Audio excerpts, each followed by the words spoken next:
You know, when we picture Vikings, our minds usually jump to, well, warriors with giant axes, right?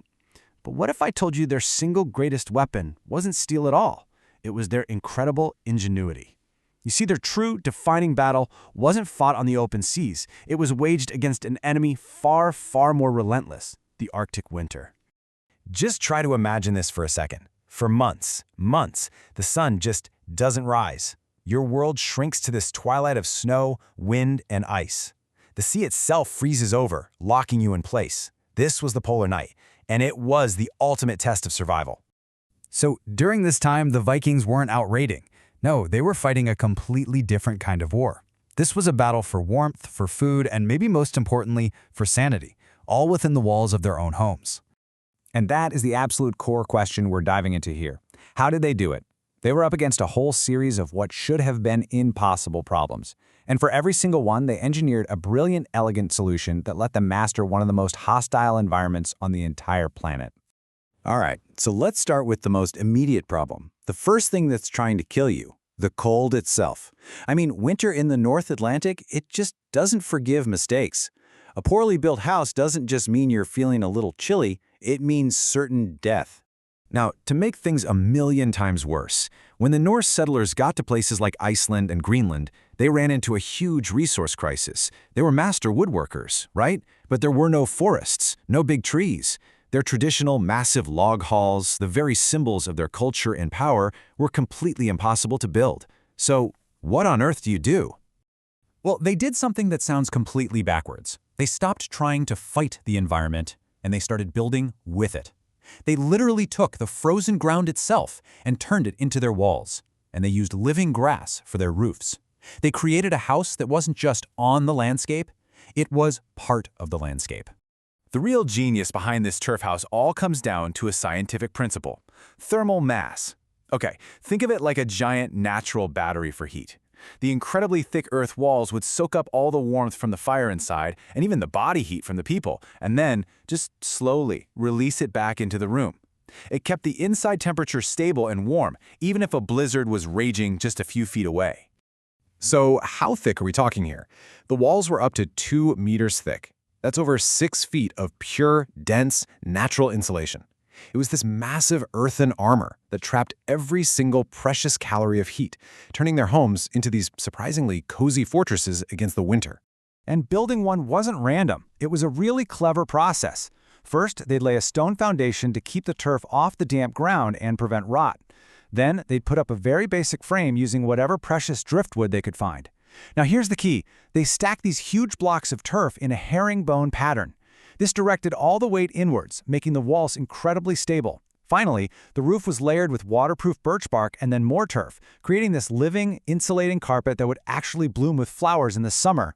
You know, this really shows a huge shift in their whole way of thinking. The old Scandinavian timber hall was like a statement of power against nature, but the turf house, that was a statement of partnership with nature. It used what was locally available. It harnessed the natural insulating power of the earth itself, and it was often dug partially into the ground to literally hide from the wind. This was pure, genius-level innovation born out of absolute desperate necessity. Okay, so they solved the problem of staying warm. But what about the crushing, endless darkness and the isolation of being stuck inside with the same people for months and months? Well, that required a totally different kind of engineering: social engineering. At the center of it all was the long, open hearth.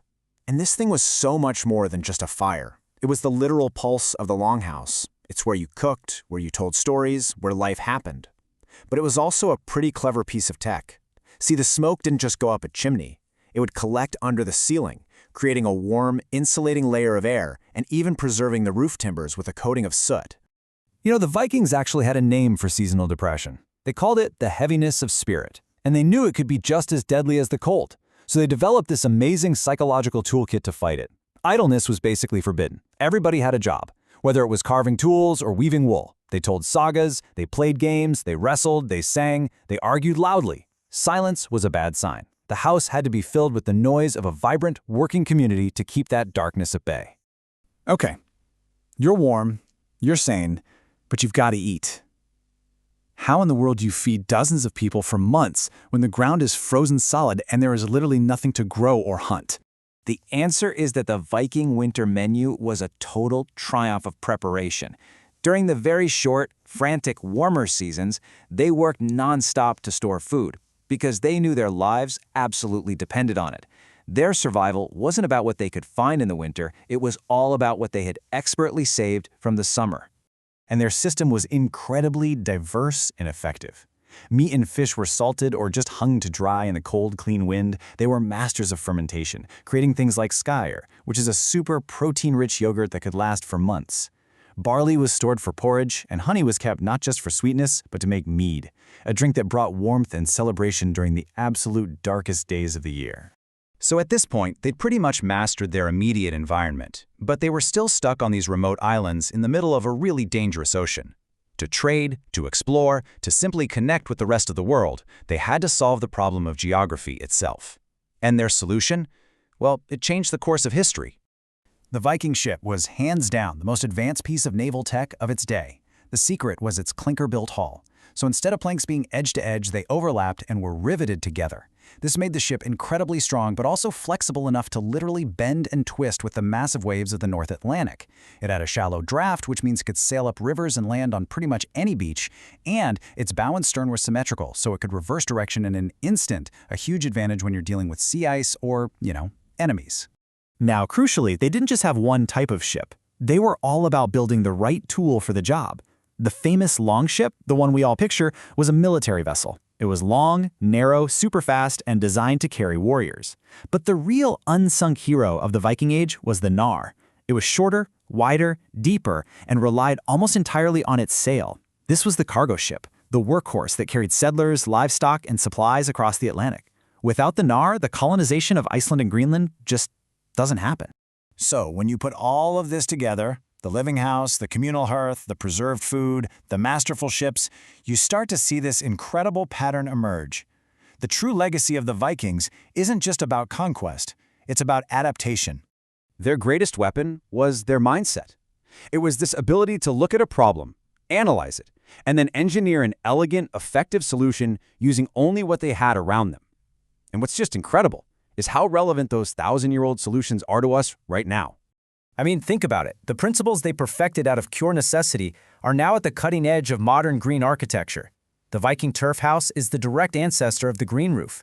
Their whole concept of thermal mass, that's the core idea behind passive solar design. Their sunken buildings are what we now call earth-sheltered homes, and their obsession with using local materials is the very definition of sustainable building. And that really leaves you with a final thought, doesn't it? The Vikings faced their own versions of a climate crisis, of resource scarcity, of isolation, and they got through it by being intelligent, adaptable, and intensely community-focused. So the real question isn't just what we can learn about them, it's what can we learn from them as we face the challenges of our own time.